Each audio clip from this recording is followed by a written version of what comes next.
Shalom teman-teman, selamat datang. Kita dipertemukan di dalam media ini untuk bersama-sama bertumbuh dan belajar.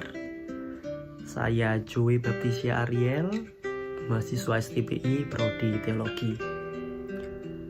Saat ini kita akan belajar bersama-sama dan berbicara bersama-sama mengenai pelayanan marturia gereja di tengah situasi pandemi yang saat ini terjadi, yaitu pandemi COVID-19.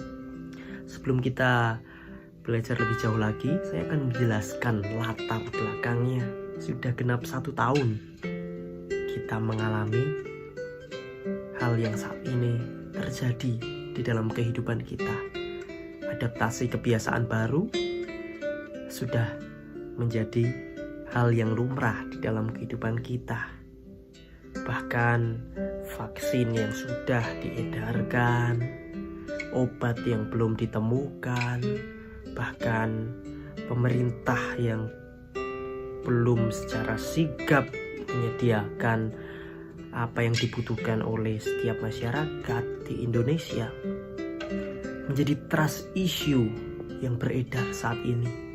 Masyarakat menjadi kurang percaya kepada pemerintah. Oleh karena itu, menjadi situasi yang sulit saat ini, menjadi situasi yang semakin buruk saat ini jika pemerintah dan masyarakat tidak bersama-sama bersinergi. Nah, situasi seperti ini apakah hanya terjadi saat ini saja? Tidak. Di dalam Alkitab, bahkan kita orang percaya, kita seharusnya tahu situasi saat ini, orang-orang atau manusia saat ini sudah dialami oleh Abram pada zaman dahulu. Abram yang saat itu mengalami bencana kelaparan, harus pergi ke tanah Negeb. Bahkan Ishak juga, dia yang juga mengalami bencana kelaparan. Bencana yang situasi yang buruk saat itu terjadi dalam keluarga mereka.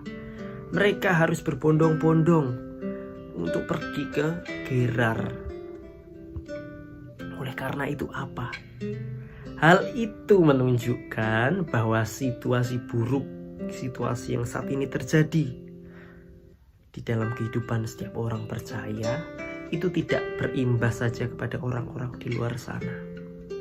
Situasi yang buruk diizinkan Tuhan juga terjadi atau berimbas kepada setiap orang di dalam kehidupan anak-anak Tuhan.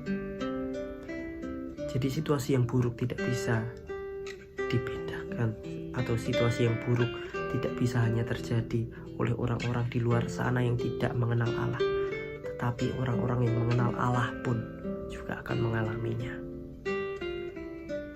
Nah, pertanyaannya, dalam situasi yang terjadi pada saat ini, apakah ini juga mempengaruhi tri tugas gereja? Tri tugas gereja yaitu diantaranya diakonia, koinonia, dan marturia. Tentu saja diakonia, koinonia itu sangat terpengaruh karena kita saat ini sudah menjalani atau mengadaptasi pelayanan yang menjadi kebiasaan baru kita, dan persekutuan yang sudah menjadi kebiasaan baru kita, yaitu persekutuan dan pelayanan virtual atau online. Lalu selanjutnya marturia. Bagaimana pelayanan marturia dapat dilakukan oleh gereja? Bahkan apa yang dapat disampaikan oleh orang-orang pada zaman sekarang, bahkan pada situasi pandemi saat ini, apa yang dapat kita saksikan jika kita saja tidak bisa bertemu dengan orang-orang banyak di luar sana? Apa yang dapat kita sampaikan? Kita akan belajar. Marturia berasal dari bahasa Yunani yang artinya martiria. Bahkan kata-kata itu diambil juga dalam bahasa Arab yang berarti mati secara syahid, yaitu orang-orang yang mati karena memberitakan Injil pada zaman sesudah Yesus Kristus. Marturia ini sekarang lebih dikenal dengan kata evangelisme atau evangelisme. Nah, marturia, evangelis, martir. Bagaimana gereja dapat menjadi saksi? Gereja sebagai umat Allah dibangun oleh Allah sendiri untuk maksud dan tujuan kemuliaan Allah juga. Hal ini jelas bahwa orang-orang percaya yang dilahirkan kembali dalam Kristus yang sudah dipersatukan dalam gerejanya untuk suatu tujuan, yaitu pengerjaan amanat agung.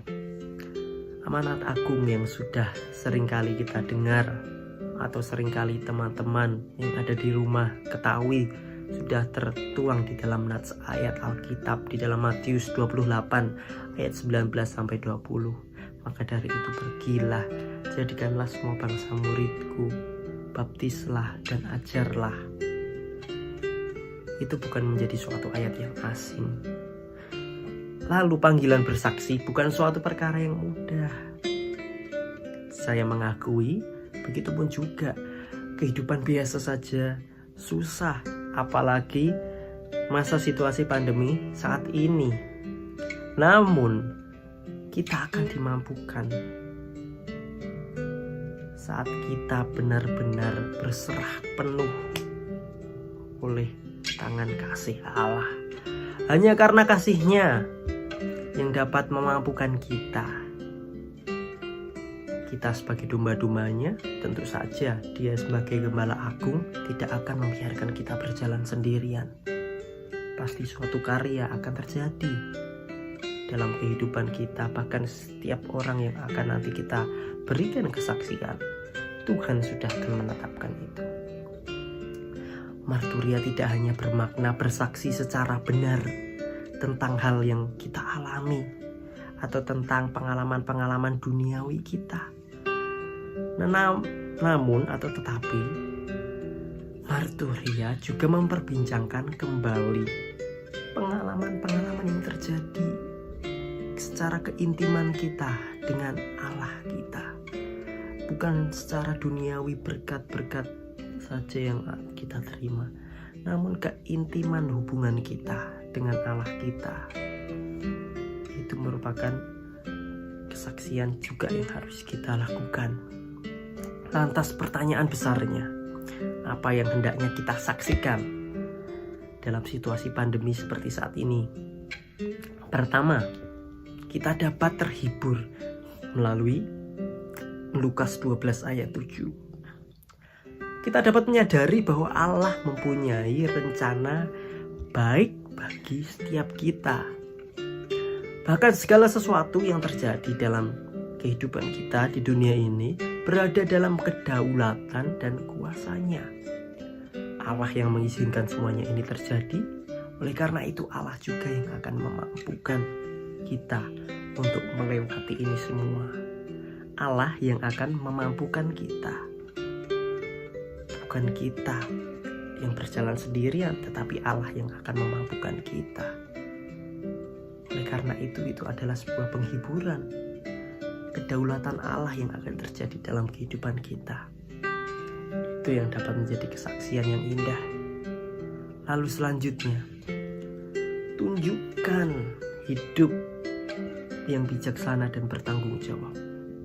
Bahkan di situasi pandemi saat ini, banyak sekali yang mengeluh, banyak sekali yang protes.